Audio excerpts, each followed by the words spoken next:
Hello and welcome to the Standard Education Talks. In this episode, we'll be probing into Yew Chung International School's child-centered approach to early years education. And joining us today are Ms. Amy-Leigh and Ms. Terence Low, the Western and Chinese co-principal at YCIS. Welcome both, and thank you so much for being here. Thank you. Now, I understand that this Cheng Kung O campus was completed in the academic year of 2019 and 20, but the official launch took place last month, and you also hosted an experiential open day for students and parents alike. So how was the experience for you, getting to meet with prospective students and teachers alike? It was such a fantastic morning. We had close to just under 500 children and parents join us that morning. Just a full morning of playing and exploring within our environment.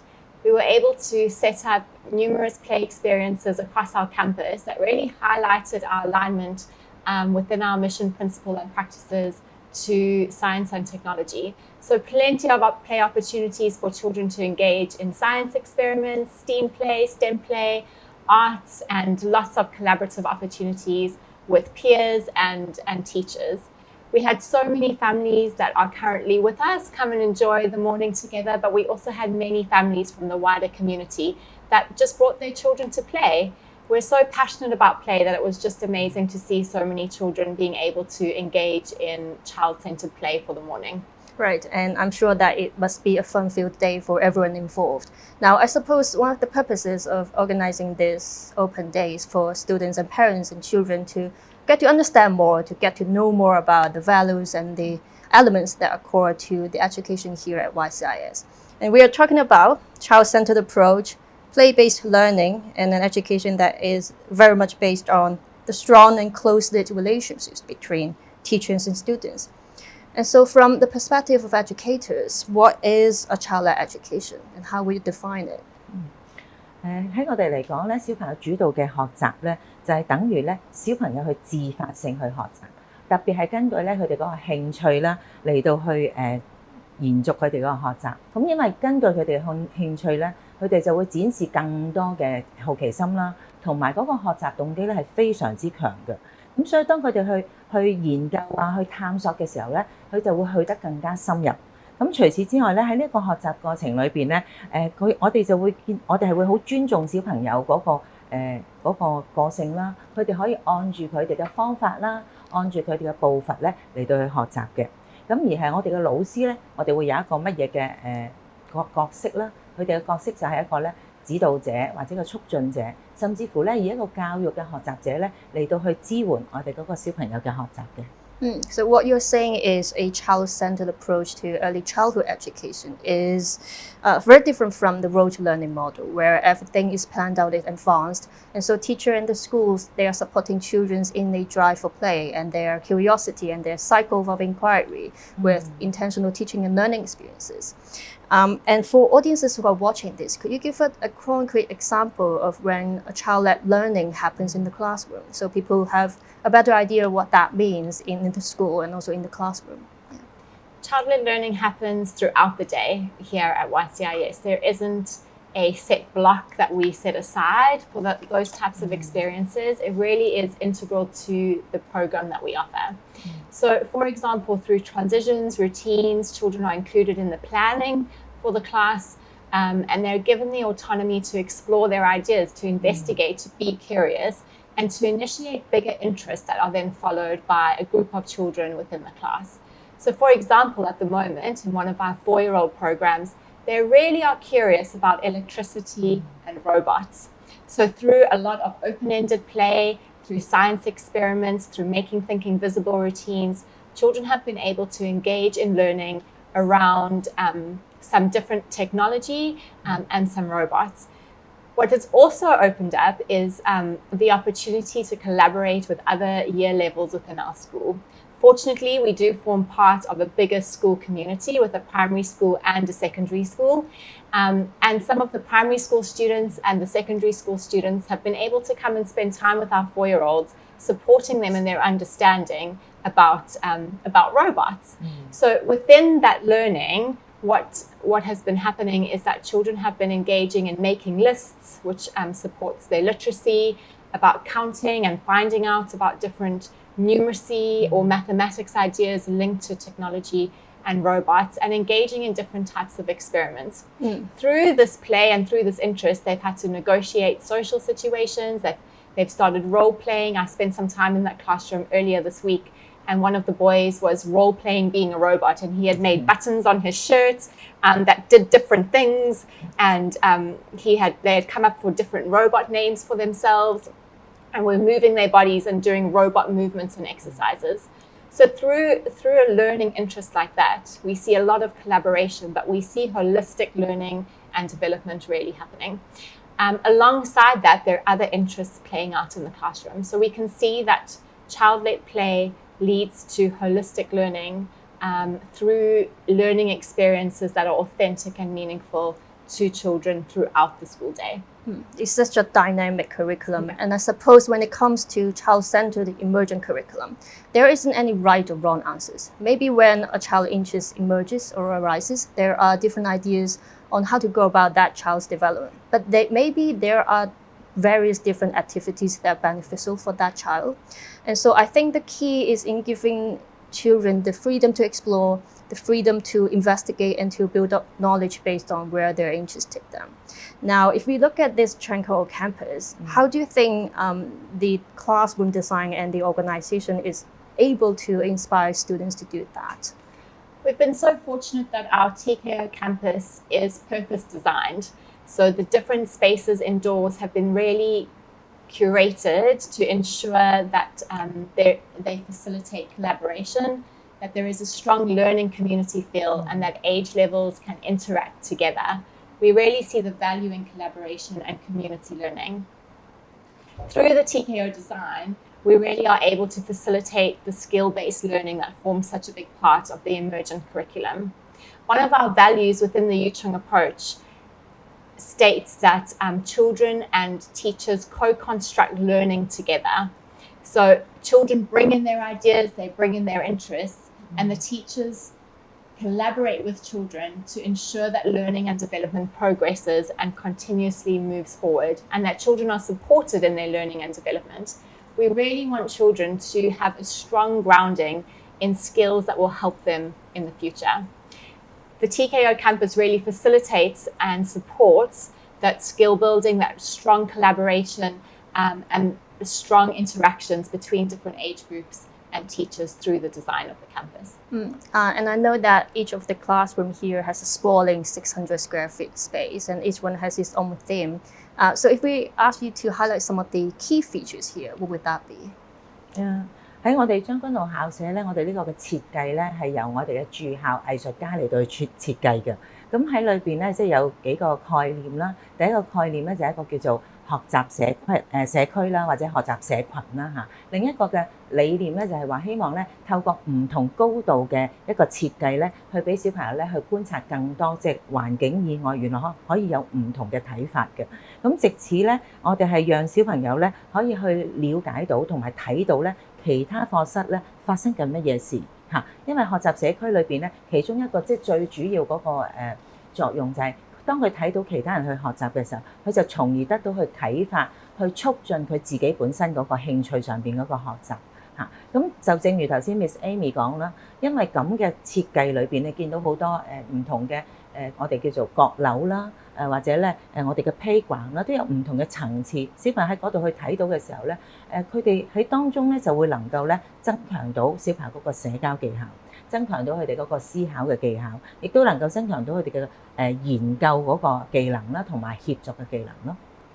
I suppose there are also specific areas for children to learn specific skills like drama, reading, physical exercises. 咁喺我哋嗰度咧，你會見到即係頭先我講到提到有閣樓啦嚇。咁其實我哋每一個環境都可以進行到唔同嘅大小肌肉嘅訓練啦嚇。咁但係我哋喺呢一度咧有一個特別嘅叫做我哋叫 shared playground 一個室內嘅遊戲室啦。喺裏邊咧就好似我哋而家後邊嘅背景咁樣咧，有特別嘅設計咧，俾小朋友咧喺嗰度進行一啲嘅體能活動。咁例如佢哋有攀爬啦，攀爬裏邊咧有唔同嘅洞穴咧，佢可以捐入去嚇，同小朋友咧進行唔同嗰個嘅社交嘅活動啦。咁另一樣咧就係話當我哋見到其他有啲嘅課室，其實仲有一個 feature 就係話咧有一啲嘅 platform。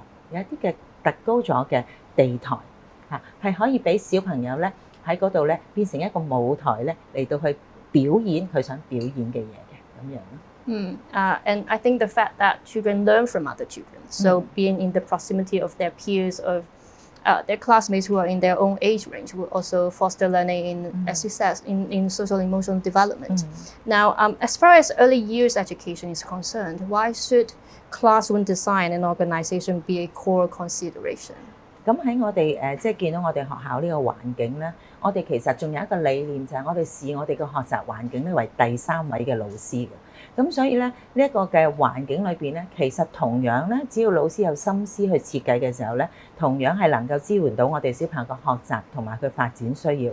簡單頭先阿 Miss Amy 咧已經講咗一個好大嗰個嘅例子啦，咁我呢度都有一個簡單嘅例子，就係講當小朋友去觀察到小朋友咧，可能佢對一啲咧滾動嘅物件咧好有興趣嘅時候，咁咧老師發現咧佢哋喺度研究緊滾動呢一種嘅動能，咁可能老師就會咧喺個課室裏邊咧擺唔同嘅斜坡啦，甚至乎唔同物料嘅平面咧嚟到俾小朋友咧去自己去做一啲嘅叫實驗啦，去揾出究竟喺乜嘢平面裏邊去滾動得好啲，喺乜嘢嘅斜台或者個斜度裏邊咧，佢能夠滾得快啲。咁呢個咧就係其中一個咧一個例子啦。咁所以咧，我哋話我哋嘅環境成為第三位老師咧嚟到去支援小朋友嗰個學習同埋發展咯。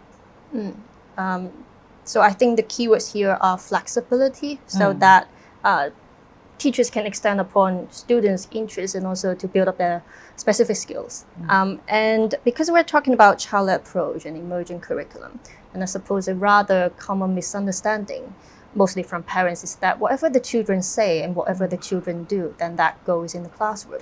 But how are teachers at YCIS able to address students' academic skills throughout the semester? That's such a great question, and I agree. I think when we say that we're child-led and play-based, there are some misconceptions around what that looks like for children's academic progress and their learning and development. For us, our approach is really unique in that it is two layers, really. The first layer being the emergent curriculum, those big interests that children bring into the classroom. We really want children to know that they are valued and respected, that their thinking is of value to us, and that we see them as capable individuals who are worthy of our trust and our respect. So giving them the autonomy to bring an interest, to bring their questions into class, and to have those questions documented, reflected on, engaged with through play experiences is really meaningful to young children. Because of that, we have these big interests emerging, like the robots, or kite flying, or Starbucks cafes, or trajectory. Underpinning those big interests really is a learning and development continuum that we follow. We really work hard to ensure that every individual student is progressing and moving forward along their own learning progress. So what we're looking at is deep observations of children through their play. We're looking at where they're at in terms of their literacy, their numeracy, their personal, social, emotional, their understanding of the world, their physical, their fine motor skills and their gross motor skills, as well as their communication and language. What we're able to do is we're able to track the developmental progress of each individual student through the emergent curriculum. So children aren't just playing, they aren't just engaging in something that's interesting to them. What's really happening is that teachers are partnering and collaborating with children during those times to co-construct knowledge, to support their learning and development, and to provide opportunities for learning and growth in areas that children may be needing to progress in. We know that when children are engaging in play that's interesting to them or that's initiated by them, that play and that learning becomes really meaningful and authentic. And that helps to solidify those skills of creative and critical thinking, of problem solving, of negotiating, of reflecting on knowledge. Those skills are really solidified. So as children move up through our program and move on to our primary school, they have a strong skill set that can help them to regulate through challenges or to access new knowledge and interpret that. So there's a lot of academic learning that happens, and it's very intentional through the Yew Chung approach. So there is teachers' intentionality involved. They have the academic goals, they have the academic objectives in mind. They know where the endpoint is, and they are using the emerging work as the path to get there. So through this highly challenging way of teaching, teachers are able to be so much more flexible, and they're able to work hand in hand with the student. And so in other words, and in short, it's a very collaborative process that is very much embedded in the cycle of inquiry. And at the same time, it's also very much relationship-based. And I think there's a need to mention the recently published book and the research monograph titled The Yew Chung Approach to Early Childhood Education, which was written by 3 scholars and external researchers after they carried out years of research at YCIS and having interviewed teachers and principals and going to a number of classrooms to observe their interactions with children. And so the book highlights 12 values that underpin the school's approach. And I think the main takeaway here is teachers believe in children as highly capable and active agents in their own learning. And so why is this relationship between teachers and students such an essential part to implementing a child-led emergent curriculum? 我哋話以關係為本咧，係真係好重要嘅，喺我哋嘅課程裏邊嘅重要一個嘅元素。咁咧喺呢個叫做腦部嘅研究啦，或者一個依附嘅理論裏邊咧，其實已經展示咗俾我哋睇。如果小朋友缺乏安全感咧，係嚴重影響佢嘅學習。小朋友咧可能個情緒會唔好啦。咁如果佢係冇咗呢個安全感嘅時候咧，佢甚至乎會失去咗嗰個學習嘅動機嘅。咁所以我哋咧係好重視咧小朋友嗰個安全感嗰個發展。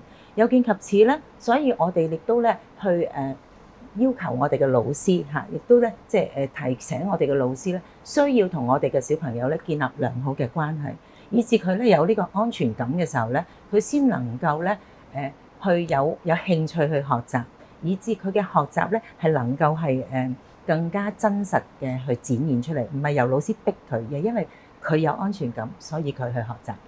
So what informs a teacher's practice probably more than anything else is their relationship with the children. They're not a stranger to the group. They've known them for some time and they know the dynamic of the group. And so they already have some sort of knowledge as to what the children have done before. And that helps them to pick out children's interests and they're able to extend upon that. Now, I also want to mention the co-teaching mode here at YCIS, where a classroom is being led by 2 co-teachers, one English and the other one Cantonese. And I think this is one of the reasons why we have the Western and Chinese co-principal joining us today. And so what is your philosophy about raising bilingual children? I think the co-teaching model is such a strong aspect of our program. We see the value in children being multilingual in the society and the world that they're growing up in. Being able to connect with, to communicate with, to build relationship, to work with people of different cultures, different backgrounds, and different languages is really a huge value to children as they grow up. In terms of their abilities, the opportunities it provides them, but also just the opportunity to learn from somebody else. Within our co-teaching model, we really are able to demonstrate the power of multilingual learning to young children. Children are exposed to different languages throughout their school day. They're able to language switch. They're able to engage with classmates and teachers in various languages through their interactions, through their play, and build relationships through that type of communication. I think another aspect that the co-teaching model really strengthens within our program is that ability for children to be seen through different lenses or perspectives. There's such power in a child being observed or collaborated with or partnered with in a classroom setting by more than one adult. And what happens within the co-teaching model is that after the day is ended, at the end of the day, our co-teaching partners spend time together reflecting on the play and the learning and the development that they've observed during the day. Now, it's quite clear to see that if one adult did that on their own and they're only thinking from their own perspective, that perspective can be somewhat limiting. When there's another person that's able to share their perspective, their experience, their knowledge, and their skill set, it really does provide a richer learning environment for young children. On top of that, children also have the opportunity to have a positive relationship model to them throughout the school day, to see respectful interactions happening by adults that they trust and are cared for. And I myself come from a linguistic background. So in terms of raising bilingual children in the home situation, in the home environment, if the mother and the father, if they speak different languages, they would want to use their own language when they address their child, when they talk to their child. The reason being that children are very sensitive to the different ways that people speak. And so they may not be able to understand everything just yet, but they're able to pick up on the nuances of different languages, and they're able to learn fairly quickly. And so I think similarly in the school environment, early exposure to two languages, to multilingualism, will also put children at an advantage. And I wonder, aside from language learning and the language aspect, what other benefits or advantages does this co-teaching setup give to children? On top of the multilingual aspect, as I just touched on in the previous question, there really is that opportunity for children to learn about what healthy relationships look like. Terence shared about the importance of relationships and the attachment theory and the benefits that those close, trusting relationships provide children in terms of their sense of safety and security.